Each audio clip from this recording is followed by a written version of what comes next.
Bien, buenos días, estimados estudiantes. Bienvenidos a su clase número 3 de su curso de Introducción a la Ingeniería. Los temas que vamos a estar viendo el día de hoy, bueno, lo tenemos en pantalla, estructuras del computador, y vamos a estar viendo componentes de sistema de cómputo. Sí, la semana pasada estuvimos viendo lo que es el proceso de diseño en ingeniería. Hicimos todo un recorrido por cada uno de los pasos del proceso de diseño. Y también, bueno, dejó un taller que es el que ustedes tienen que estar haciendo. Hay muchos que ya quizás ya lo hicieron. Y en algún momento, finalizadas ya los temas que vamos a ver hoy, les vamos a hablar del taller porque quiero saber cómo van los grupos. Hay algunos grupos que sí tenían los datos de sus compañeros bien establecidos. Hay otros que como que no les puede pasar más información, solamente los nombres y quizás el contacto por el medio de la plataforma. Y quisiera entonces ver si pudieron ponerse en contacto con sus compañeros.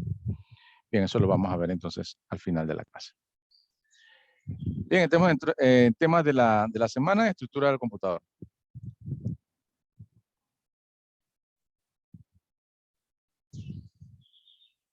Bien, vamos a estar viendo entonces lo que es la estructura del computador y indicamos entonces que un computador se divide fundamentalmente en dos partes. Creo que esto ya lo hemos escuchado muchísimo nosotros.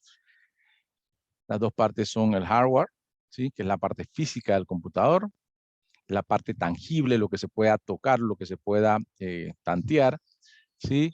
Es decir, aquello que nosotros podemos tocar de alguna manera, ¿bien? Todo lo que es, podemos tocarlo, el monitor, el teclado, el CPU, el mismo case, todo lo que podamos tocar, esa parte es hardware de la computadora. Y tenemos entonces también otra vez la parte fundamental, que es el software, ¿sí? Es la parte lógica del computador, es decir, conjuntos de instrucciones que le ordenan al hardware qué es lo que debe hacer o qué es las tareas que debe realizar. Como sabemos, el hardware simplemente son todos estos instrumentos que constituyen lo que es la máquina, pero el software es ese que hace la comunicación en realidad entre nosotros los humanos y la computadora. O sea, el software siempre va a estar dado a eso.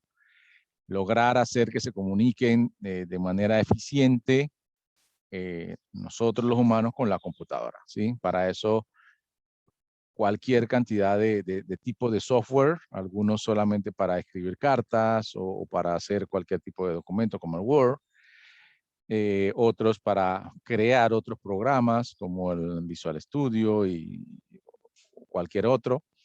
Sí, entonces, todo eso son software que lo que intentan hacer es comunicar la parte hardware o la parte física del computador con nosotros, con las peticiones que nosotros les hagamos. Bien.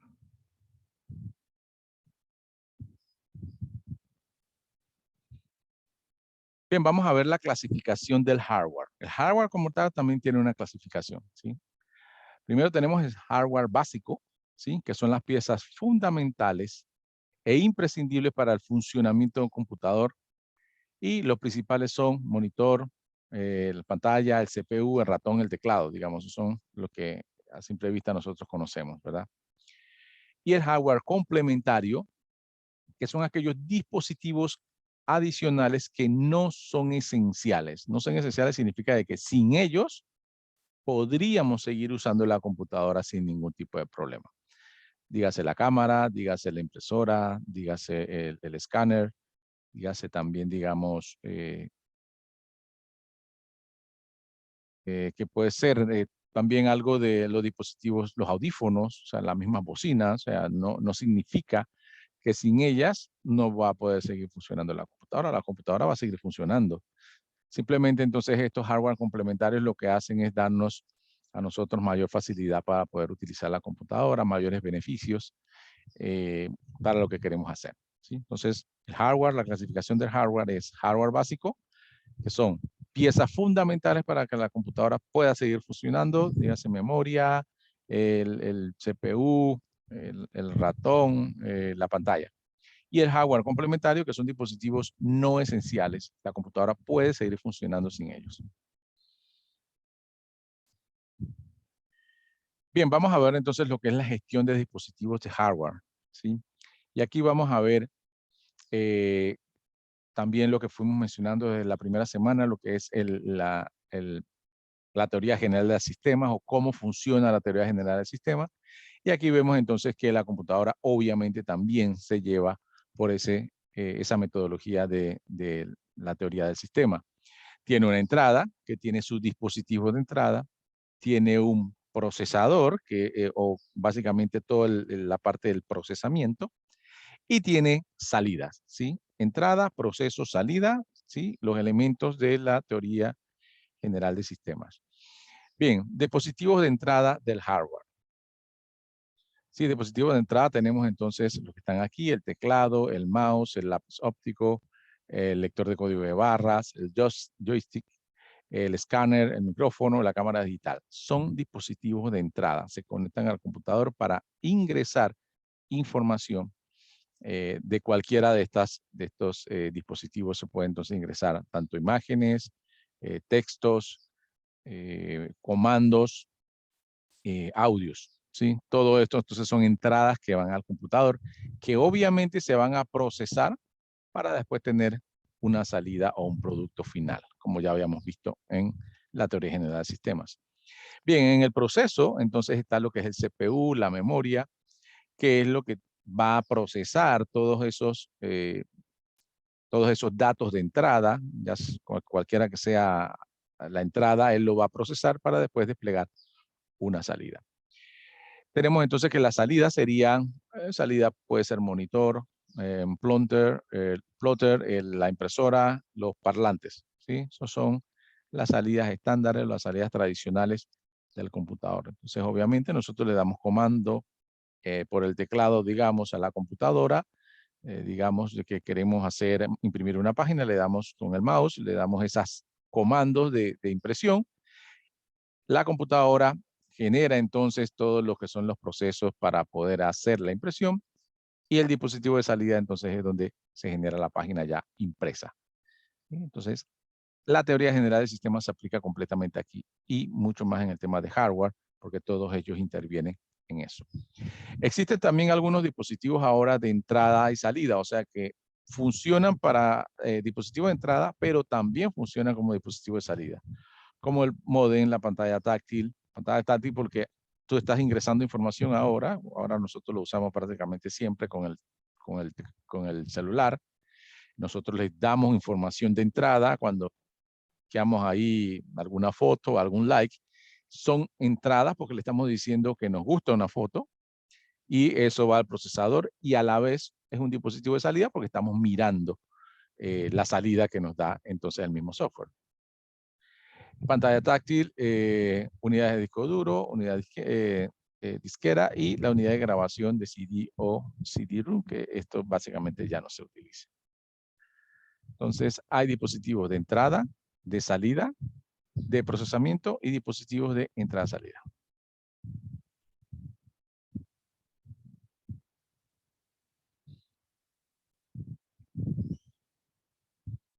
Bien, podemos hacer una clasificación del hardware según la gestión de dispositivos, ¿sí? Según la gestión de dispositivos, vamos a hacer una clasificación del hardware como sigue. Van a haber entonces dispositivos de entrada, van a haber dispositivos de cómputo o procesamiento, vamos a ver dispositivos de almacenamiento, a ver dispositivos de salida y dispositivos de entrada-salida. Entonces vamos a ir viendo cada uno de ellos, cuáles son los principales hardware que tenemos para cada uno de esos dispositivos. Bien, dispositivos de entrada, ¿sí? Es la categoría que se encuentran aquellos que permiten el ingreso de información en general desde alguna fuente externa o por parte del usuario. Dispositivos de entrada proveen el medio fundamental para transferir hacia la computadora propiamente dicho al procesador toda la información desde alguna fuente, bien sea local o sea remota. Dispositivos de entrada, teclado, mouse, escáner, micrófono, cámara, lector óptico, joystick y lectora de CD o Blu-ray. ¿Sí? Ya habíamos visto. Esos son los dispositivos de entrada, todos los conocemos, hemos trabajado con ellos, mouse, teclado, cámara, básicamente ya es del uso diario de nosotros. Tenemos los dispositivos de salida, que son aquellos que permiten emitir o dar una salida de información resultante de las operaciones realizadas por el CPU. ¿Sí? Los dispositivos de salida aportan un medio fundamental para poder ver, comunicar la información y los datos procesados, ya sea al usuario o bien a una fuente externa, local o remota. Bien, vemos entonces ejemplos de dispositivos de salida, el monitor, las impresoras, las consolas, los altavoces. Aquí tenemos un plotter también, que son impresiones ya de planos grandes. Todos son dispositivos de salida.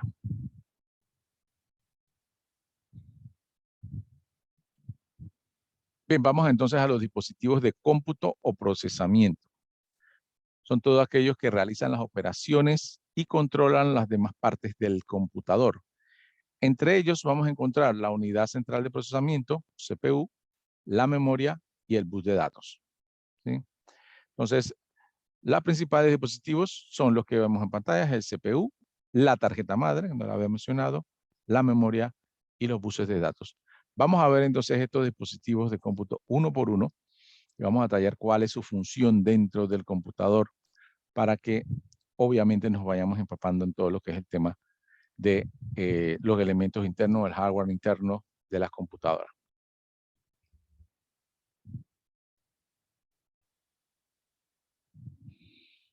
Bien, comenzamos entonces con el elemento quizás el más importante, el motherboard, ¿sí? Motherboard, tarjeta madre, placa base, placa principal. Todos esos son nombres que usualmente llamamos al motherboard. O sea, se entiende mucho por motherboard, pero ustedes lo pueden ver entonces en cualquier texto como placa base, tarjeta madre, placa principal. ¿Sí? Inclusive mainboard también se le dice. Y es un gran circuito impreso sobre el que se suelda el chipset, ¿sí? Las ranuras de expansión o slot, el zócalo conector, los zócalos conectores, diversos circuitos integrados, entre otros. Es el soporte fundamental que aloja y comunica a todos los demás componentes, dígase el microprocesador, los módulos RAMs, las tarjetas gráficas, las tarjetas de expansión de periféricos de entrada y salida, para comunicarnos con los componentes.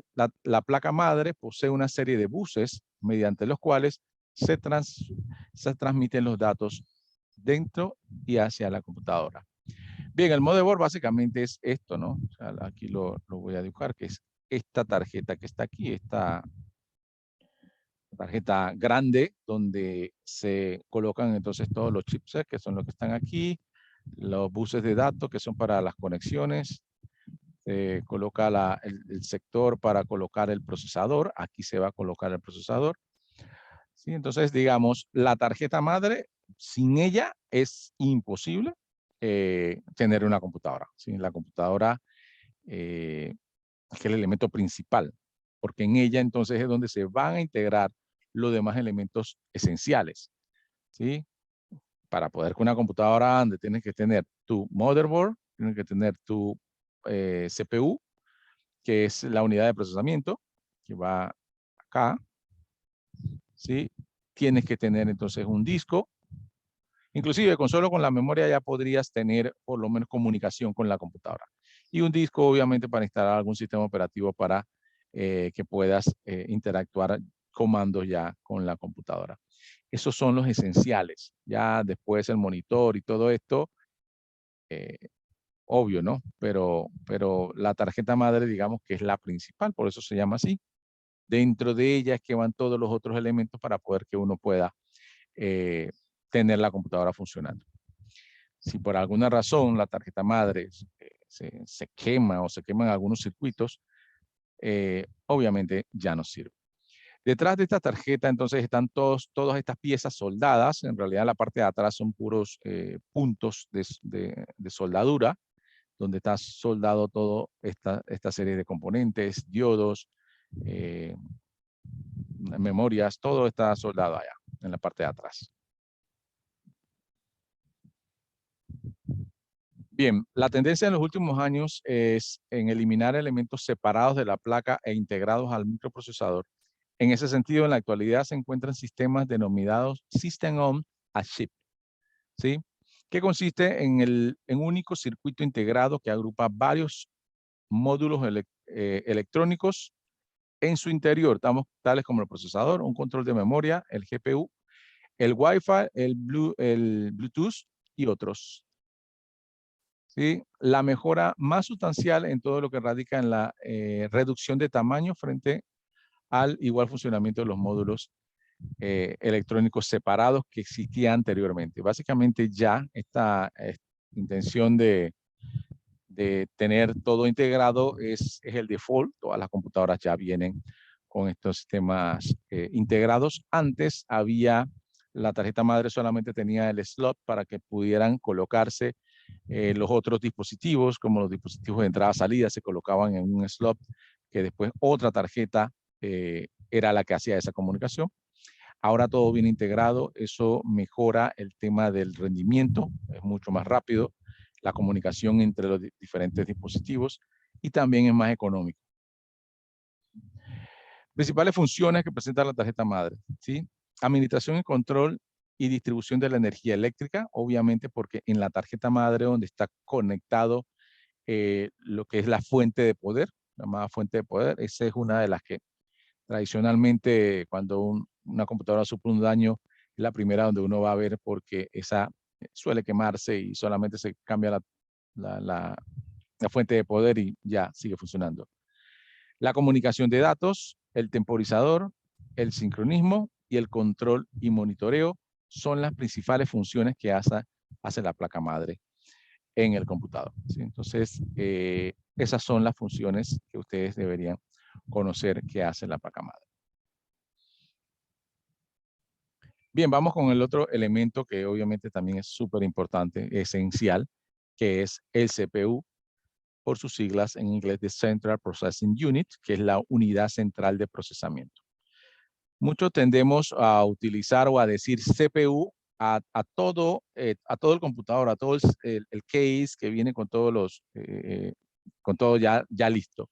Decimos, ahí está el CPU, pero en realidad el CPU solamente es esto, ¿sí? El CPU solamente es ese dispositivo que va encima de la tarjeta madre o va unido en la tarjeta madre. Aquí le voy a marcar acá cuál es el CPU.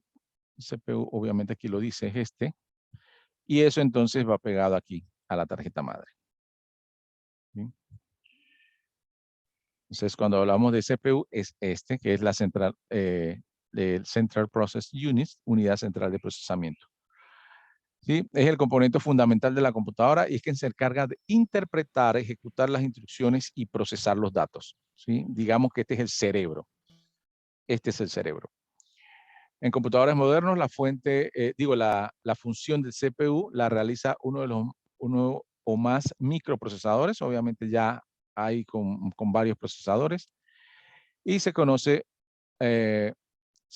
como microprocesador a la CPU, que es manufacturada como único circuito integrado.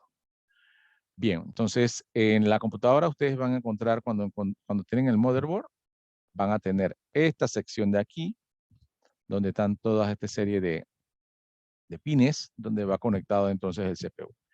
En esta sección, normalmente arriba del CPU va un pequeño abanico que tiene que refrescar el CPU, porque el CPU como en realidad es el que está haciendo todo el proceso, todo el procesamiento, interpretando todo lo que uno captura con el teclado. Porque cuando uno va capturando las teclas en el teclado, va tecleando, decirlo así, lo que se están marcando en realidad es una serie de unos y ceros, ¿sí? Y el CPU interpreta entonces, transforma esos unos y ceros que tú estás de encendido y apagado y lo va colocando con la letra K, la letra I, la letra C, la P, la U.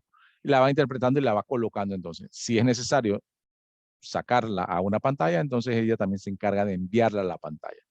Todo eso lo hace el CPU. ¿Sí? Entonces, al hacer tantos procesos, millones de procesos básicamente por segundo, se calienta muchísimo todo eso, por eso siempre necesita un abanico en la parte de arriba y también suele colocarse algo que se llama disipador de calor, que lo que hace es tratar de que la parte caliente, la parte central del CPU se distribuya y que pueda entonces de esa manera enfriarse un poquito mejor. Entonces el CPU se le coloca un abanico arriba y él entonces está constantemente enfriando el CPU. Eso es lo que han tenido estas computadoras de torre o computadoras desktop. Ustedes escuchan un zumbido y es el abanico del CPU que siempre está andando. O sea, en realidad lo que suena es el abanico tratando de enfriar el CPU. Si ese abanico se daña, efectivamente su máquina va a empezar a tener delays, se va a apagar, se va a pausar. ¿Por qué? Porque el CPU se sobrecalienta y suelta todo lo que está haciendo para poder enfriarse. Entonces, no pueden tener un CPU sin un nivel de enfriamiento. O sea, tiene el abanico, que es lo que normalmente se usa. No se puede tener el CPU sin el abanico en la parte de arriba. ¿Sí? Si eso se daña, por eso es que es necesario hacerle mantenimiento a las máquinas. Ese abanico hay que limpiarlo porque se llena de polvo, hay que limpiarlo, hay que tratar de mantenerlo ahí constante, porque si se daña el abanico, básicamente el CPU ya no va a querer andar más. Él se va a pausar porque se sobrecalienta. Cuando estamos trabajando con CPU o con máquinas muy grandes, el abanico ya no es suficiente, entonces hay todo un proceso de enfriamiento, ahora ya inclusive enfriamiento por medio de refrigerantes, o sea, estamos hablando de líquidos que circulan ahí cerca del CPU para enfriarlo.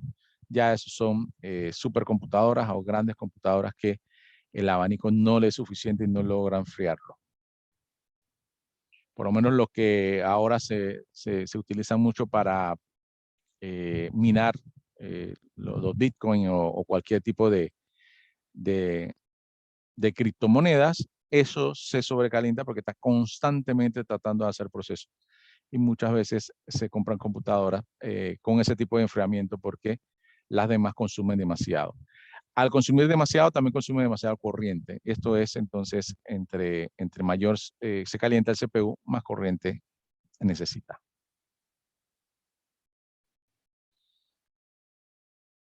Bien, ¿dónde se coloca el CPU? El microprocesador se coloca en la placa madre, obviamente, y se llama zócalo, la parte donde se dispone para conectar el CPU, ¿sí? Conocido como zócalo del CPU, que permite las conexiones eléctricas entre los circuitos de la placa y el procesador. Sobre el procesador ajustado a la placa se fija un disipador térmico de un material de elevada conductividad térmica, por lo general es de aluminio y en algunos casos de cobre. Esto se hace necesario en los microprocesadores porque consumen bastante energía, lo cual en gran parte es emitida en forma de calor y en algunos casos se puede consumir tanta energía como una lámpara incandescente de 40 o 130 voltios. Bien, entonces aquí el zócalo es aquí donde se ubica el CPU. Hay personas que obviamente compran todos los elementos y van armando su máquina. Obviamente puede salir más económica, pero también tienen que tener el conocimiento adecuado porque al instalar, principalmente aquí el procesador es uno de los más delicados al instalar el procesador.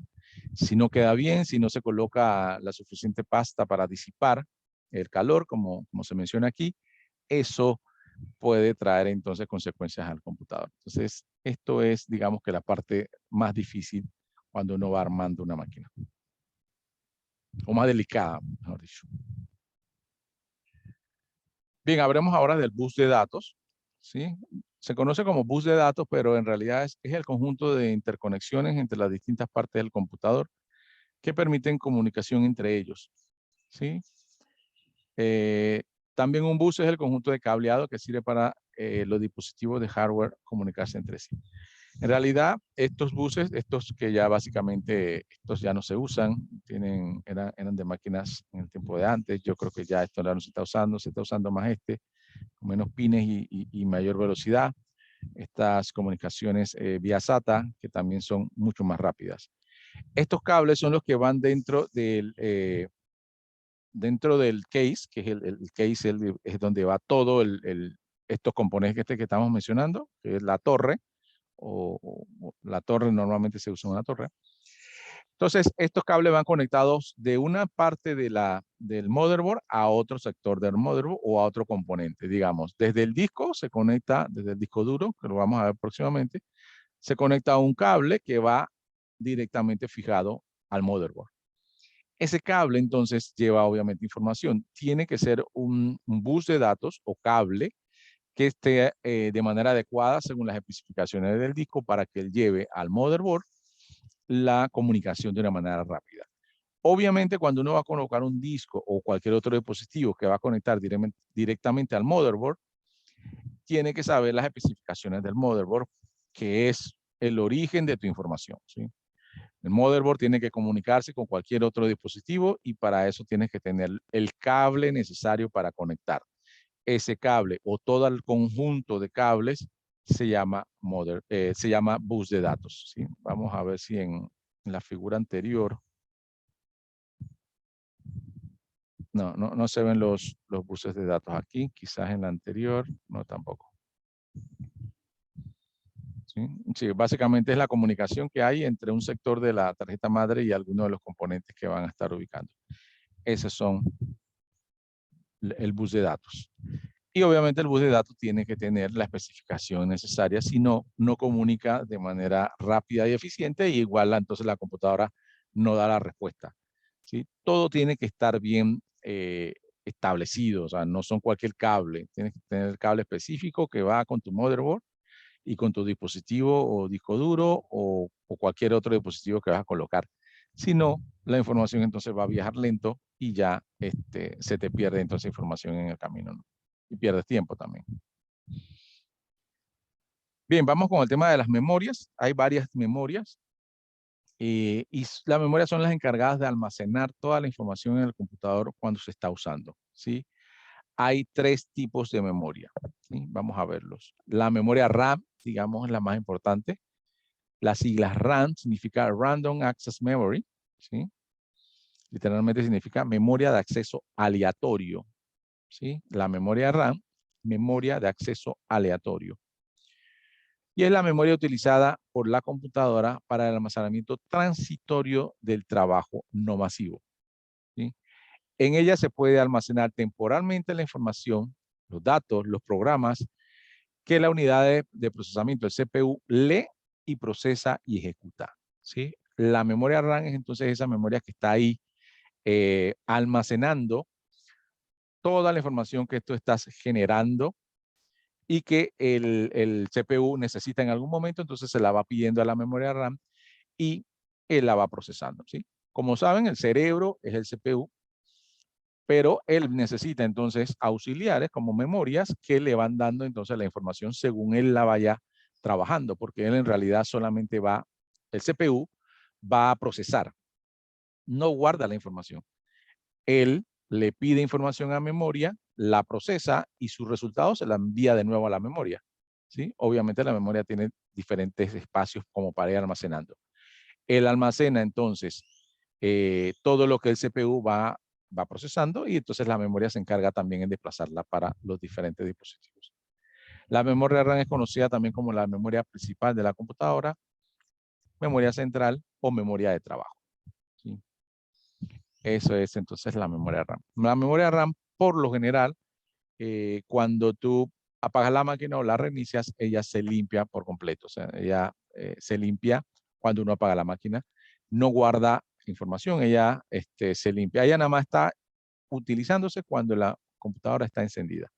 Y es por eso que algunos recomiendan o siempre se recomienda reiniciar la máquina cada cierto tiempo porque, digamos, hay personas que usan la máquina y no la apagan, al día siguiente vienen y la siguen usando y no la apagan, y se pasan 1 o 2 semanas sin apagar la máquina, y entonces la memoria RAM, todo ese tiempo está con datos ahí almacenados, que puede ser que usaste hace 2 semanas atrás, ya no lo estás necesitando, pero todavía la memoria RAM lo tiene, ¿no? Nadie le dijo a ella que la liberara, la tiene ahí esperando ser usada y entonces está ocupando espacio, pues, y entonces tu máquina se va volviendo un poquito lenta. Entonces, lo recomendable, reinicia la máquina o apaguen la máquina y cuando reinicia, ella va a estar completamente vacía y solamente va a ir incluyendo lo que tú estás haciendo en ese día. Siempre es recomendable entonces eso. Memoria RAM, memoria de trabajo o memoria central del computador. Bien, vamos con el segundo tipo de memoria, que es la memoria ROM, ¿sí? Con sus siglas en inglés, Read Only Memory, ¿sí? Esta memoria es permanente, ¿sí? ya que lo que tiene en la ROM no se pierde cuando el computador se apaga. En la memoria ROM no se pierde, o sea, ella se mantiene ahí, ¿sí? Y obviamente es de solo lectura, ¿sí? Porque su nombre lo dice, Read Only Memory, memoria de solo lectura, ¿sí? Su función principal es guardar información inicial que el computador necesita para colocarse en marcha una vez se encienda, ¿sí? Solo sirve para leer. Se puede leer la información desde esta memoria y no recibir información. Bien, esta memoria es la que uno trabaja o se trabaja cuando se inicia, cuando se está instalando la máquina y uno tiene que entrar entonces al BIOS y tratar de colocar entonces la configuración para que la máquina arranque. Entonces, eso se guarda en el ROM, ¿sí? Se guarda allí y él está ahí nada más cuando la máquina arranque, él sabe cuáles son las instrucciones que debe arrancar, cómo arranca, cuáles son los dispositivos de entrada que debe habilitar primero, cuáles después, porque eso está en la ROM. No importa si la máquina se apaga, no importa si la máquina se deja usar por 1, 2 o 3 meses, cuando arranca, él va a arrancar. El ROM ya tiene grabado exactamente cómo debe arrancar y es la que se encarga entonces de arrancar la máquina. Memoria ROM es la memoria Read Only Memory y es la que se encarga de arrancar la máquina y es permanente. Es permanente. Bien, y por último está la memoria de caché, ¿sí? La memoria de caché de un procesador es un tipo de memoria volátil, tal como la memoria RAM, pero mucho más rápida, ¿sí? Su función es almacenar instrucciones y datos a los que el procesador debe acceder continuamente. ¿Cuál es su finalidad? Pues que este tipo de datos sean de acceso instantáneo para el procesador, ya que se trata de información relevante y que debe estar a mano de manera más fluida. Los sistemas hardware y software llamados caché almacenan ese tipo de datos de manera duplicada y por esta razón su acceso es tan veloz. La memoria caché es, por proximidad al CPU, mucho más rápida que la memoria RAM, también es mucho más pequeña y la velocidad del caché son, respecto a la memoria RAM convencional, es 5 a 10 veces superior. La memoria caché se ha establecido desde hace varios años hacia atrás porque es una memoria mucho más rápida que la RAM y han logrado establecer entonces, por eso se ha elevado muchísimo la velocidad de los procesadores con los cachés. Cuando se dieron cuenta de que puedan tener una memoria más pequeña que la RAM y de mucho mejor acceso porque está más cerca del procesador, está dispuesta de diferente manera, pero es más pequeña. ¿Qué almacenan en el caché? Las instrucciones o los elementos que normalmente el procesador usa con más frecuencia, ¿sí? Dígase que si usted usa el Word frecuentemente o ese es uno de los software que más usa, entonces el caché verifica o indica o el procesador indica de que eso es lo que necesita que esté en el caché y va a tener el acceso al Word de una manera más rápida. Cuando tú lo llamas, él inmediatamente busca el caché y dice, ya sé cómo llamar al Word y se lo da al procesador y el procesador lo abre mucho más rápido. Sí, lo abre mucho más rápido porque ya el acceso está grabado en el caché. Sin embargo, si hay un software que ustedes no usan nunca y lo van a usar una vez cada mes, cuando usted intentan arrancarlo, va a demorar porque él tiene que ir al disco, tiene que ir a memoria a buscar toda la información y levantar. Entonces el caché trata de colocar en esa memoria los accesos que uno más utiliza, ¿sí? Eso es lo que se instala en el caché. Y obviamente todos los fabricantes se dieron cuenta de que el caché estaba haciendo un rendimiento mucho más óptimo para las computadoras y lo que están tratando de hacer es cada vez más agrandar el caché. O sea, cuando tú compras una máquina, verifiquen el caché y cada vez están ampliándolo más, como para decir, si tengo más espacio en el caché, más rápido va a ser mi procesador, ¿sí? Eso no significa que ya no se necesita la memoria RAM. La memoria RAM siempre es mucho más grande porque el caché no va a ser suficiente para almacenar todos los accesos, solo lo más frecuentes. Pero todo lo demás va a estar en la memoria RAM. O sea, la memoria RAM es obviamente obligatoria y la memoria caché lo que hizo fue venir a ejecutar mucho más rápida las operaciones frecuentes, ¿sí? En realidad son las operaciones frecuentes. Bien, preguntas de las memorias. Antes de pasar al siguiente punto, me gustaría aquí en las memorias que ustedes me consulten.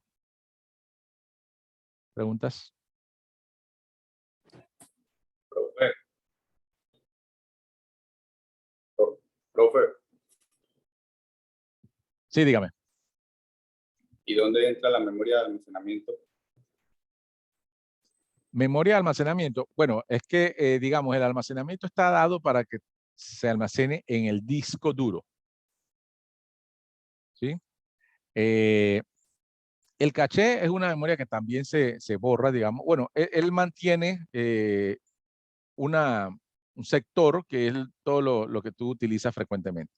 La memoria RAM se borra. La memoria ROM es una memoria muy pequeña solamente para arrancar. Cuando tú grabas información en tu máquina, se está guardando en el disco, no en memoria. ¿Sí? La memoria no es permanente, la memoria es, la única permanente es la ROM. Entonces, cuando grabas información siempre es en el disco. Eh, Ahora obviamente se está guardando mucho lo que es en la nube, pero al final la nube siempre va a aterrizar en algún disco. Cuando uno dice voy a guardar en la nube, la guarda en OneDrive o en Google Drive, ellos en realidad tienen un lugar donde tienen una granja de procesadores, una granja de computadoras con miles de discos, donde ahí entonces se guarda tu información. Uno dice la nube, pero eso es más término, así un término, que puedo decir? Poético, pero en realidad eso se guarda en un disco, en algún lugar del mundo, pero es en un disco. Bien, ¿alguna otra pregunta?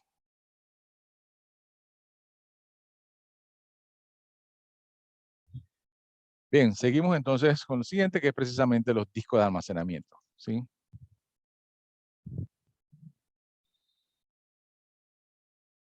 Bien, los discos de almacenamiento son todos aquellos que permiten almacenar los datos en el computador. Entre estos encontramos el disquete, el disco duro, el CD, el DVD y la memoria USB. Bueno, quizás cuando mencionas la memoria puede ser esta que es llamada USB, pero esto es un dispositivo externo, ¿sí? Que es el USB que tú grabas, que ahora lo puedes conseguir de varios gigas. Eso es una memoria. Es una memoria porque en realidad tiene las mismas componentes de una memoria RAM. Y entonces ya tú puedes guardarlo allí, pero es una memoria externa. En la máquina como tal, no debe existir una memoria USB, pero tú puedes colocar una memoria externa y guardar información. Y ese dispositivo ahí tienes tu información. Le dicen memoria porque tiene los mismos componentes, se utiliza igual que una memoria RAM, los componentes que se hacen, ¿verdad?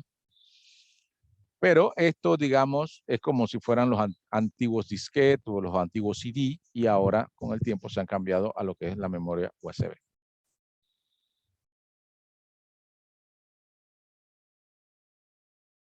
Bien, el disco es el que almacena entonces todo lo que tú guardas, todos tus archivos Word, tus archivos PDF, tus archivos Excel, todo lo guarda el disco. O sea, el disco es en realidad lo que lo guarda y lo guarda permanente. Lo guarda aquí en estos sectores en todos estos sectores, que esto es como un disco de los antiguos o con los CDs, si conocieron los CD, conocieron los discos de acetato, todos son ranuras. Bueno, en estas ranuras se está guardando la información, se guardan los discos. Esto es un disco mecánico porque acá tiene un pequeño lector que es el que va haciendo las lecturas en todos los sectores del disco, ¿sí? Esto entonces tiene 500 gigas, 1 tera de información y aquí es donde tú guardas todo. El mismo sistema operativo o algunos programas, cuando levantan, si no tienen suficiente memoria, si no tienen suficiente memoria RAM, ellos guardan pedazos de su información en el disco para poder utilizarlo cuando son software muy grandes. Entonces, esos software, cuando tú estás utilizándolo, entonces tiene que venir aquí y hacer una lectura de este pedazo que dejó en el disco. Esto lo deja temporalmente, pero lo deja allí, porque necesita alojarlo en un lugar para poder usar su software. Cuando hay todavía software que almacenan en disco, eh, archivos de su funcionamiento, esos softwares son muy lentos, porque la lectura en los discos es muy lenta, por lo menos en estos discos mecánicos, es muy lenta comparado con una RAM. Una RAM puede ser 100 veces más rápida que cualquier lectura a disco. Entonces, la lectura a disco es lo que menos se recomienda que se haga cuando uno tiene algún tipo de aplicación. Se recomienda entonces que levanten memoria y que en memoria es cuando tenga el funcionamiento. Si tiene que ir a disco, entonces ralentiza el proceso. ¿Ya? Ahora, claro, todos tus Excel, todos tus Word, todos los PDF guardados sí tienen que ir a disco porque son demasiado grandes para tenerlo en memoria. Entonces, cuando va a buscarlo, él entonces tiene que ir a buscar tu Excel aquí y traerlo y llevárselo entonces a la memoria y la memoria se lo lleva al procesador, el procesador empieza a hacer las lecturas y entonces todo ese proceso es lo que demora. Por eso tu Excel demora un poco en levantar. Y si tiene muchas páginas, demora un poco más, porque tiene que ir a disco a buscarlo, ¿sí? Todos tus documentos están guardados en disco. Este es un disco mecánico tradicionalmente usados, hoy por hoy todavía vendidos cuando ustedes van a comprar. Y si dice que tienen 500 gigas, si dice que en disco tienen 1 tera, es porque le están vendiendo una computadora con el disco mecánico. ¿Sí? Cuando tienen 500 gigas, 1 tera, 2 teras, le están vendiendo un disco mecánico. ¿Sí? Ahora, obviamente todo va evolucionando. Hoy por hoy lo que se venden son estos discos de estado sólido. ¿Sí? Esta es una de las primeras recomendaciones que yo le diría a cualquiera que va a comprar una computadora hoy o en este tiempo, en el 2022. Yo no le recomendaría a nadie que compre una computadora con un disco mecánico. ¿Sí? Eso ya no debe existir, eso ya pasó de moda. Es más barato, eso sí. Es más barato el disco mecánico. Y voy a decirle por qué. La unidad de estado sólido, conocida también como SSD, ¿sí? Llamado también disco de estado sólido. ¿Sí? Es un dispositivo de almacenamiento de datos que utiliza memoria volátil, como la memoria flash, para almacenar los datos, en lugar de platos y discos magnéticos utilizados normalmente por los discos duros, conocidos como HDD. ¿Sí? Esta es otra sigla que van a verlo en las cotizaciones cuando ustedes van a armar una máquina o cuando van a comprar una máquina. De disco de 500 gigas y le ponen aquí SDD. SDD es entonces un disco mecánico, ¿sí? Con discos magnéticos. Si le ponen 256 gigas y le ponen SSD, entonces te están vendiendo un disco de estado sólido. La computadora va a ser un poquito más cara, pero la velocidad con que va a procesar todo lo que tú haces es infinitamente superior. ¿Sí? En comparación con los discos duros tradicionales, la unidad de estado sólido son menos sensibles a los golpes al no tener partes móviles, son prácticamente inaudibles y poseen un menor tiempo de acceso y de latencia, lo que se traduce en una mejora en el rendimiento exponencial con la carga de los sistemas operativos. Con los discos de estado sólido, levantar el sistema operativo es muy rápido, es inmediato, es en segundos. Con los discos duros tradicionales, o los discos magnéticos o discos mecánicos, levantar el sistema operativo seguramente no puede demorar menos de 40 segundos, 1 minuto, 2 minutos, 3 minutos. Hay veces que 5 minutos y la máquina ya tiene mucho tiempo. Bien, entonces, mi recomendación siempre a cualquiera que va a comprar una máquina nueva es que sea con un disco de estado sólido, porque la comparación es, es fenomenal. O sea, la comparación del tiempo de respuesta cuando te levanta el sistema operativo y el tiempo de respuesta de tu trabajo es muy, muy diferente. Entonces, hay veces que la gente lo que hace es aumentarle la memoria. Voy a aumentarle la memoria para que mi máquina se mejore. Yo le digo, primero intenta cambiarle el disco a un disco de estado sólido.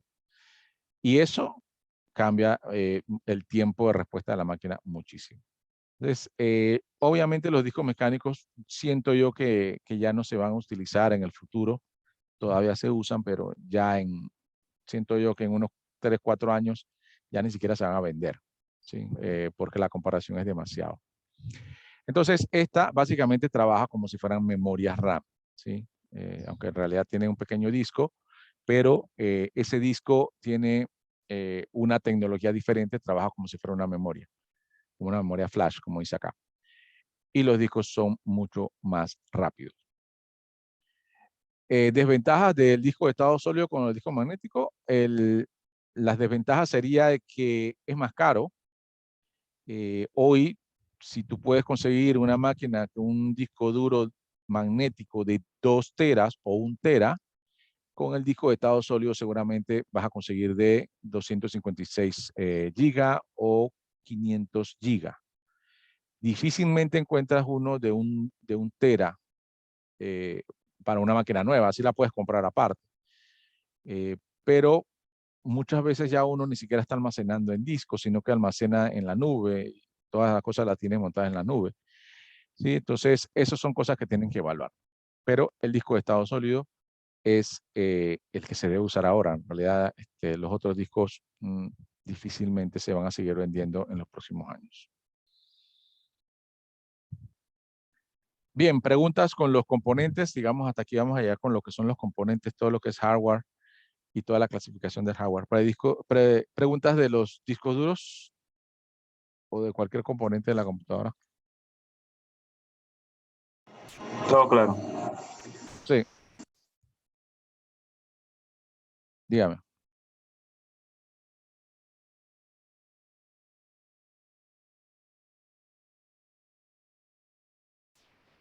Profesor,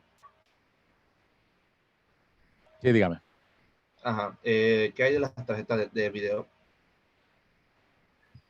La tarjeta de video normalmente tú lo tienes que colocar en el motherboard. El motherboard tiene diferentes slots para que tú puedas colocar otras tarjetas, ¿verdad? Tú pones unas tarjetas de video. Eso normalmente entonces para lo que son juegos.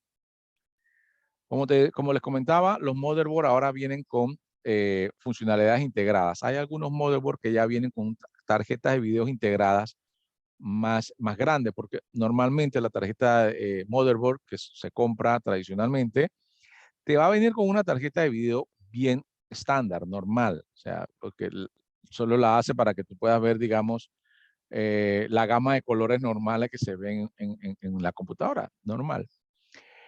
No es para juegos, o sea, si compras un motherboard tradicional. Hay motherboard con tarjetas de video mucho más amplias, que es la que se utilizan para juegos, pero también el motherboard te va a ser mucho más caro. Lo mejor es comprar una tarjeta normal y después tú le insertas la tarjeta del video en el mismo motherboard. Eso va a hacer entonces que tengas, digamos, 2 salidas, una salida del video normal que la trae al motherboard y otra tu salida con una tarjeta de video mucho más amplia y inclusive esa tarjeta de video debería tener una memoria propia porque si utilizas la memoria de la máquina, entonces tampoco te va a servir para los juegos, que normalmente es para los juegos, ¿no? Que sean rápidos, que se vean bien, que tú puedas tener los movimientos fluidos. Entonces eso es porque las mismas tarjetas de video tratan de tener su propia memoria. Entonces se dedica completamente esa tarjeta a manejar todo lo que son los movimientos, la memoria ahí incluida. Entonces esas memorias o esas tarjetas normalmente se colocan después y ya tú las puedes comprar, son un poco caras, no son baratas, pero entre más caras, más propiedades tienes, ¿no? Por eso son como componentes adicionales. ¿Por qué? Porque esos son para juegos, esos son para cosas o que tú quieras trabajar con unas gráficas muy sofisticadas, porque la misma computadora normalmente viene con una tarjeta bien básica, bien básica. Entonces, todo el que le gusta el juego normalmente le pone una tarjeta de video externa, no externa, sino que va incluida, pero va pegada a la tarjeta madre. Voy a buscar la imagen donde estaba el motherboard. Entonces, el motherboard siempre va a dejar eh, slots libres, así como estos acá. Estos son slots que no van a ser ocupados, difícilmente se ocupan todos, siempre va a dejar algunos libres, precisamente para que el usuario cuando más adelante quiera venir con una tarjeta o con otro componente que quiera agregar, se lo coloca aquí. Entonces aquí tú colocas la tarjeta, eso saca algunos componentes como este, bueno, este es de otro, pero digamos, componentes como esto, y ahí es donde tú conectas tus temas para el video, con ese video entonces mucho mejor, ¿no?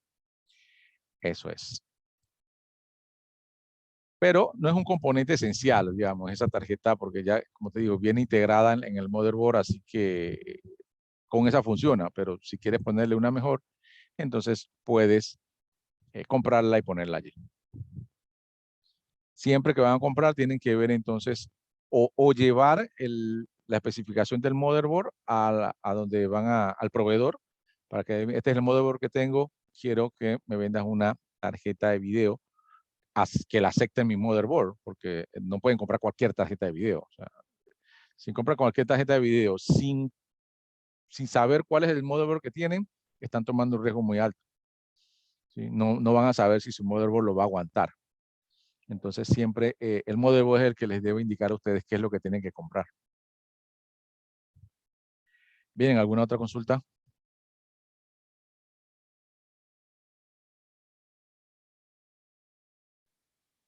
Bien, seguimos. Vamos a ver ahora lo que son las PC de marca versus los clones. Vamos a ver un par de ventajas que tiene una y la otra y desventajas de la otra, ¿verdad? Bien, como saben, existen las computadoras que ustedes compran en cualquiera de estos establecimientos, o sea, Multimax, Panafoto. Ustedes van y compran unas máquinas de marca, ¿sí? Dígase, vamos a hablar bueno, puede ser las Mac, pero bueno, hablamos de la que se instala Windows. Puede ser las HP, puede ser las Dell, puede ser la Acer, puede ser la Lenovo. Todas esas son máquinas, marcas, ¿sí? O sea, ya vienen una fábrica que las creó, las combinó sus elementos, le puso su marca, tiene una serie de mercadeo para poder hacer sus ventas. Esas son máquinas de marca, ¿sí? Los clones son los que se arman o los arman algunos proveedores, dígase Joytech o todo esto que venden componentes de máquina. Ellos mismos van armando las máquinas, compran el motherboard, compran un disco duro y van armando las máquinas, lo ponen en estos case. Lo que se llama, lo que le digo case, que lo he mencionado varias veces, es básicamente esto. ¿Sí? Esto es un case. ¿Sí? Esto se vende. O le dicen carcasa también, porque en realidad tú lo compras y en realidad lo que tiene adentro es nada, es una caja. Es un case, es una caja y lo único que tiene es la fuente de poder. La fuente de poder es lo único que él tiene, que está pegada por acá atrás. De ahí en adelante todo es vacío. Vacío, pero entonces ahí es donde tú le pones la tarjeta madre, que es lo primero que tienes que colocar, y a la tarjeta madre le pegas el disco, el procesador y todo lo demás. Pero este es el case, esto se compra. Cuando estos proveedores que entonces tienen case, arman las máquinas, entonces son clones. Y clones también, inclusive uno lo puede hacer. Tú vas hoy a Joytech y te compras los elementos que mencionamos aquí hace un momento y con eso armas una máquina tú. Te va a salir mucho más barato. Bien, vamos a ver entonces cuáles son las ventajas y desventajas de una u otra. Comprar una marca o comprar un clon. Bien, ventajas de un clon. ¿Sí? Son fáciles de actualizar si se vuelven obsoletas. Son fáciles de reparar, obviamente, porque es un clon y no hay ningún problema con abrirlas y tener que ajustarle algo, ¿no? La garantía se honra aquí sin necesidad de enviar el equipo al extranjero. Son más baratas. Esto quizás es una de las mejores ventajas que tienen los clones. Son más baratas. Se pueden personalizar a tu gusto y presupuesto, claro, porque las de marca ya vienen preestablecidas de que tienen tantos megas de RAM o tantos gigas de RAM, tiene el disco duro, tiene el procesador tal. Pero acá tú puedes armar tu combo, por decirlo así. Tú puedes decirle, quiero el procesador Intel de generación 10 y 7, y quiero un disco de 1 tera y quiero la memoria de tanto. Entonces, tú como un combo lo puedes seleccionar y se arma. O sea, completamente personalizada. Esa es otra de las grandes ventajas que tienen los clones. Y la última, la puedes armar ustedes mismos si tienen conocimiento adecuado, ¿sí? Ustedes en algún momento van a dar algo de que es arquitectura de computadora, creo que se llama, y ustedes ahí le van a enseñar a armar una computadora desde cero. Eso es entonces lo que son los clones. Esas son las ventajas. Desventajas, la variedad, la seriedad de la garantía depende de dónde lo compre. Muchas veces no cuenta con un buen soporte técnico, eso es cierto. Algunas compañías no cuentan con el personal calificado. Compañías más pequeñas o individuos expertos muchas veces le cambian el nombre porque se hace más fácil poder localizarlos a la hora de reclamar las garantías. Claro, son empresas que no son serias, hacen la venta de esos clones y ya cuando tú vas a buscarlos ya no están ahí o se mudaron o lo que sea. Entonces tienden a haber muchas personas que se dedican a esto y no son serias. Muchos individuos o compañías se van a la quiebra, verifica cuánto tiempo llevan en el mercado. Y los precios de marca ya casi igualan a los precios de clones. Eso también es cierto, los precios de marca han bajado muchísimo en los últimos años, acercándose un poco ya inclusive a lo de los clones, ¿no? Ventajas y desventajas de comprar una máquina de marca ahora. Bien, ventajas de una máquina de marca. Las computadoras de marca suelen pasar un riguroso proceso de pruebas de compatibilidad para garantizar los componentes trabajen de manera correcta y sean 100% compatibles entre ellos. Esto es cierto, hay, digamos, procesos que lo que buscan es la calidad del producto, así que le hacen pruebas a algunas máquinas de su línea de producción, ¿no? No a todas, obviamente. El hacer objeto de diferentes pruebas, una PC de marca te garantiza el tiempo de vida útil mucho más prolongado que una PC ensamblada o clon. Por ello, se obtiene un mejor rendimiento en su inversión. Otra ventaja, los materiales de fabricación de una PC de marca suelen ser de mejor calidad, desde la carcasa o case de plástico hasta el armazón metálico del interior, lo que los hace más resistentes. Otra ventaja, al estar respaldado por alguna marca, tiene una mejor respuesta en el tema de la garantía, que puede ir desde 1 año hasta los 3 años en algunos casos. Y tiene a su disposición la documentación del producto y el software necesario, como driver, por ejemplo, en las páginas web oficiales de la marca o del fabricante. Estas son las ventajas que tiene entonces una máquina de marca. Y las desventajas de las máquinas de marca, que también obviamente la tienen, debido a las pruebas y el material que se emplean en las computadoras de marca, su precio suele ser más elevado en comparación con las computadoras ensambladas. Al ser ensambladas con componentes que se buscan sean compatibles, resulta complicado poder cambiar algún componente interno aparte de la memoria de RAM o el disco duro. Esto es cierto. Si quieres hacer un cambio en una computadora de marca, es bien complicado porque como ellos tienen un sistema de reconocimiento, después no reconocen lo que tú les colocaste y se vuelve un gran lío. En las computadoras de marca no es tan fácil el mantenimiento en ellas. Bien, el riesgo de perder la garantía para abrir el equipo tú mismo o un tercero que no sea el certificado por la marca, ya que la marca verifica que las computadoras cumplan con un requisito para establecer su garantía. Efectivamente, una máquina de marca, mientras que tenga garantía, no la puedes abrir porque tienen un sello. Si rompes el sello, ya no te la van a reconocer cuando quieras reclamar algo en la garantía. Y otra de las ventajas, encuentras configuraciones preestablecidas en el mercado, lo cual limita la personalización de las características de acuerdo con cada tipo de usuario. Esto es parecido al punto 2. Entonces, la personalización no es un tema que sea muy propio de las máquinas de marca. Las máquinas de marca normalmente uno las compra, las usa tal como está. Sí le puede aumentar un poco la memoria, pero tienes que ir a un lugar especializado para que te la aumenten, porque si no rompes el sello y ya te ponen problemas. Y si quieres cambiarle el disco duro, también lo mismo. Tienes que ir a un lugar certificado para que te lo pongan. Normalmente te van a querer comprar, que tú compres un disco de ellos y te sale más caro. O sea, todo con la máquina de marca es un poquito más caro, pero es un poquito más seguro. Bien, ¿alguna pregunta? ¿Qué le parece de las ventajas y desventajas de los clones versus las marcas? ¿Alguien tiene alguna opinión con respecto a eso?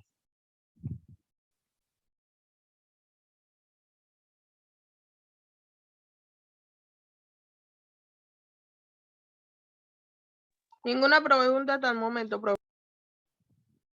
Una pregunta, ¿qué opinan? ¿Alguien que tiene máquina de marca? ¿Tienen clones? ¿Quién tiene clones aquí? ¿Quién tiene clones y cómo le ha salido? Yo tengo Yo mi tengo, PC clon que la armé hace como en el 2019, sí, en 2019. Sí. ¿Y te ha funcionado bien? Sí, hasta ahora sí. Bueno, acá en Panamá Oeste con el problema de la luz, a veces se me quema el motherboard. La fuente de poder. En realidad, sí, la fuente de poder y el motherboard, pero Wow. le compré una fuente de poder más grande y de bronce y ya prácticamente creo que ha resolvido así ese problema. Ahí yo le recomiendo a todos que si tienen una computadora siempre le pongan, a menos que sea una laptop, ¿no? Si es de la desktop, siempre le compren también su batería. O sea, las UPS para lo que es regular el voltaje cuando suben y bajan la corriente. O sea, esos reguladores de voltaje que son grandes, que normalmente son como unas baterías, como son los UPS. Siempre les recomiendo eso porque si no, entonces te puede quedar tu fuente de poder, en el menor de los casos, la fuente de poder, y en el peor de los casos, como le pasó al compañero, la tarjeta madre. Eso se soluciona si compran sus reguladores de voltaje o UPS, cualquiera de los dos. Y eso entonces, porque el UPS es el que aguanta el golpe del voltaje cuando va y viene. Lo que pasa es que cuando se va mucho la luz, cuando regresa, ellos suben los breakers o regresa o encienden entonces la luz donde la enciendan. El voltaje viene mucho más alto de lo normal y en el primer envión cuando entra, él viene con un voltaje más alto. Si en ese momento entonces la computadora está conectada, eso llega directamente a la fuente de poder y la primera que lo recibe es la fuente de poder.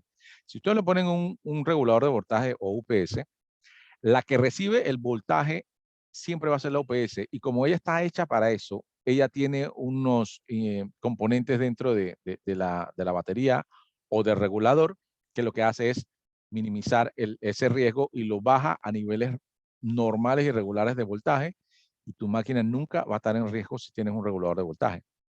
Entonces, a toda la gente del oeste, como dijo el compañero acá, deberían invertir en un regulador de voltaje. Hay unos que son muy baratos, valen como unos 20, 25 dólares. Bueno, digo baratos para el beneficio que te da, ¿no? Quizás no sea tan barato, pero te da el beneficio de que tu máquina no se dañe. Entonces, tu máquina obviamente cuesta más de 200, 300 dólares.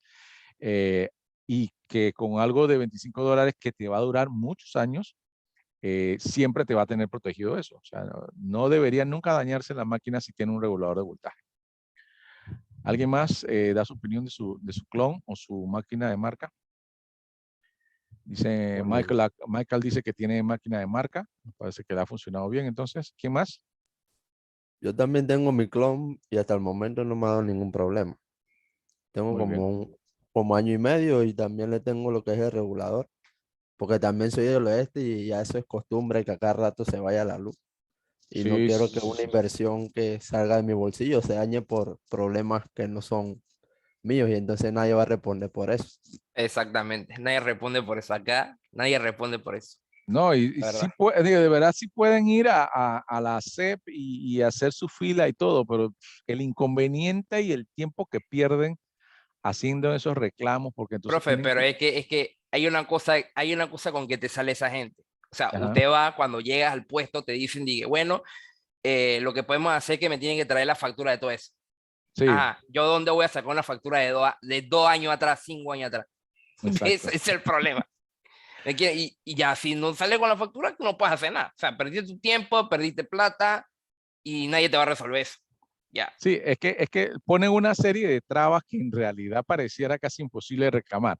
Te dicen, tráeme la factura. Te dicen, ¿dónde está el número de reporte donde usted reportó ese bajón de voltaje ese día que se le dañó el equipo? O sea, tú tienes que tener un número de reporte de ese día para poder entonces que tú digas, hey, ese día, mira, hubo un bajón muy alto, o sea, se sintió en mis equipos, yo hice el reporte es el 95-26.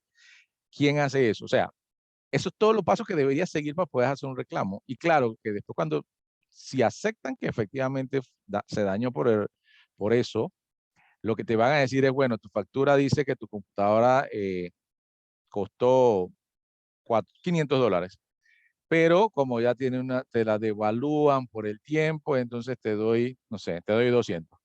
Entonces al final, después de idas y vueltas y subidas y bajadas, que seguro que en menos de 3 meses no va a ser, te darán entonces una parte de lo que tú perdiste. Entonces, en ningún momento se puede ganar allí, sino que pierdes.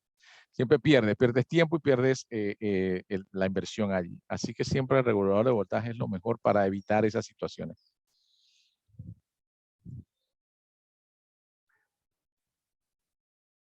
También le iba a mencionar el tema de cuando son computadoras cuando son clones o ensambladas, como ustedes dicen, para los que les gustan los juegos o la utilizan para jugar, normalmente les sale mucho, mucho mejor comprarle su tarjeta de video a esas ensambladas que tratar de comprar una tarjeta de video a una máquina de marca. O sea, ahí sí es muchísimo más caro. O sea, ahí, para todos los que se dedican a jugar en las máquinas, seguramente una ensamblada es lo adecuado. Bien, estimados, entonces vamos a quedar hasta acá por el día de hoy. Déjenme decirles las actividades que tenemos para esta semana. Voy a compartir la pantalla nuevamente. Bien, veamos. Para esta semana solo vamos a tener lo que es el quiz. Quiz número 3. Ya ustedes saben la dinámica, la plataforma Socrative. Llegan entonces al nombre de la clase Ingeniería 635 y hacen su quiz. Recuerden, después que terminan el quiz en Socrative, vienen aquí a la plataforma educativa y le ponen a la prueba concluida. De esa manera ya no les va a decir que hace falta ese quiz. ¿Sí? Eso porque a algunos les ha pasado de que me preguntan por qué todavía la tienen pendiente. Porque tienen que venir acá a decirle prueba concluida. Si no le colocan prueba concluida, no se preocupen, no pasa nada. Ya van a tener su nota. La nota, que es lo importante, la tienen si entran a Socrative. Solamente van a tener la incomodidad que la plataforma educativa le va a estar diciendo que todavía tiene algo pendiente, pero lo importante es que hagan en Socrative. Recuerden que en Socrative solamente pueden hacer la prueba una vez. Hay algunos que lo están haciendo más veces, no sé por qué, porque yo solamente voy a tomar la nota que le pusieron la primera vez. ¿Sí? Entonces, no la hagan 2 veces porque están invirtiendo el tiempo de más. ¿Sí? La primera vez que lo hicieron, esa es la nota que va. Bien, esa es la actividad que tienen esta semana y también el taller se lo coloqué para mañana. Entonces, digamos que todavía tienen tiempo de hacer el taller. Aprovecho entonces para indicarles,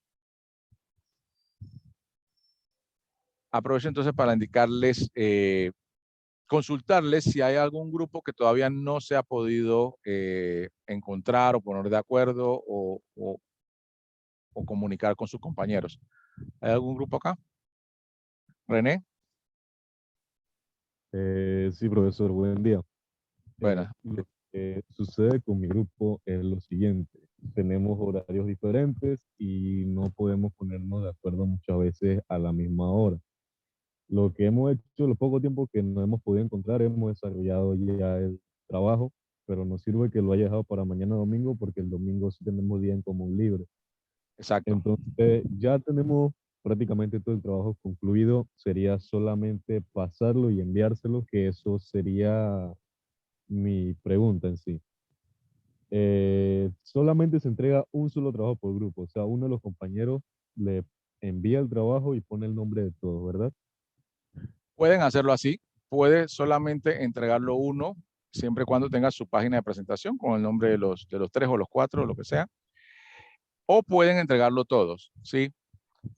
Si lo entregan todos, lo único que tienen que saber es que yo voy a agarrar uno solo, voy a calificar uno solo y le voy a poner la nota a todos. O sea que si digamos que vienen 3 y suben 3 trabajos con los nombres de 3 personas diferentes, yo voy a agarrar el primero que encuentre dentro de mi lista y ese lo califico. O sea que si van a entregar 3, cada uno va a entregar uno que sea el mismo, ¿no? Porque no van a decir que la última versión es esta, ¿no? O sea, suban uno o con todos los nombres o suban los 3, pero suban el mismo trabajo, porque yo igual voy a calificar una sola vez y le voy a colocar la nota a los 3, ¿sí? Aunque no lo hayas entregado, digamos que lo entregaste tú y no lo entregó tu compañero, yo le voy a colocar la nota a los 3, inclusive se las voy a pasar aquí en la plataforma, le voy a decir la nota del compañero también. Ok, Pueden profesor. entregarlo uno, si quieren pueden entregarlo uno, siempre y cuando siempre coloquen los nombres. Listo, profesor. Y una pregunta aparte. Para entregarle el trabajo, ¿tendríamos que hacerlo en Word y pasárselo por mensajero o en el mismo taller sale una?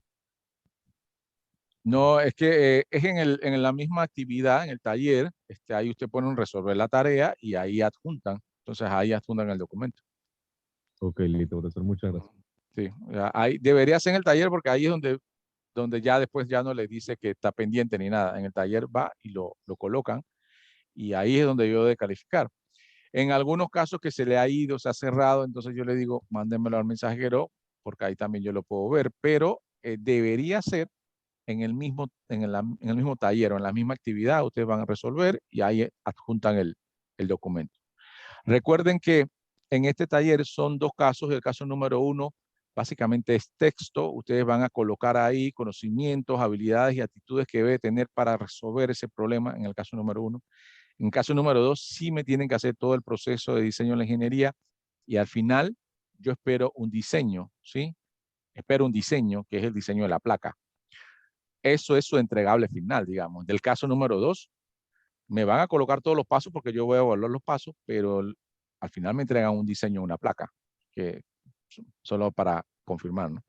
Bien, profesor. ¿Sería el diseño o la descripción de la placa en sí como la queremos hacer? No, porque ahí te pide un diseño. Ahí te pide casi un prototipo, como un diseño. Ok, ¿Sí? listo, profesor. Gracias. Sí, ahí dice, utilizando el proceso de diseño general, simulen la toma de decisiones, fíjense en los pasos que van a hacer para tomarla. Y ahí te pide, bueno, creo que es arriba donde te pide un diseño. O sea, tu diseño final es este. Tenemos que hacer un diseño de una placa, ¿no? Pero a nuestra forma. Sí, pero cumpliendo con las Con restricciones los requisitos, que te dice ahí. exacto, con las restricciones, exacto. Ahora, ustedes también tienen que darme la lista de las restricciones, los criterios que ustedes colocaron, todo, ¿no? Tal como se pide aquí. Dice, utilizando el proceso de diseño de ingeniería, necesito las restricciones, necesito los criterios, una lista, la lista de variables, la colocan y al final su diseño. ¿Sí? Me pueden colocar las primeras soluciones que ustedes hicieron en su lluvia de ideas. Si quieren, póngalo. Lluvia de ideas, ahí están todas las, descartaron tal, quedaron tales. Y estas son las que quedó al final. Nuestra solución es esta. Claro. ¿Sí? Y ahí entonces me ponen el diseño, que sería el diseño que ustedes proponen y que cumple con lo que están solicitando en el problema. ¿Sí? Eso es la entrega entonces de su taller. Pueden hacerlo mañana antes de medianoche. Si por alguna razón hay algún grupo que no se comunicó, dijeron, mira, son 3 y lo he intentado llamar y no, entonces al final les tocará hacerlo individual, ¿sí? Si hay alguno que no se pudo comunicar con sus compañeros, no va a decir que por eso no entrega. O sea, al final entonces le tocó hacerlo individual, ¿sí? Que ojalá que no pase, pero bueno, puede pasar, ¿no? Entonces le sugiero que lo hagan individual entonces en ese caso para que tengan su nota y los compañeros que puede ser de que ya no vengan a la clase, que se inscribieron pero no vinieron nunca, bueno, ellos verán que ya no van a poder tener nota ahí, ¿no? Pero por lo menos ustedes cumplan con su trabajo. Bueno, estimados, entonces esto sería todo. El quiz lo voy a habilitar ahora y va a estar habilitado hasta el próximo viernes. La otra semana tenemos clase nueva Y a partir de esa clase, o sea, ya con esas 4 clases, vamos a hacer el parcial. El parcial sería entonces el próximo fin de semana. El próximo fin de semana básicamente se va a hacer un parcial con todos los temas que hemos visto en las 3 semanas, más lo que demos el próximo sábado, ¿sí? Entonces, ya para esa fecha, esa será la única actividad de la semana. Bien, estimados, entonces que tengan un buen fin de semana y nos vemos entonces el próximo sábado. Saludos. Chao, profesor. Chao, chao. Chao, Adiós, profe. profe.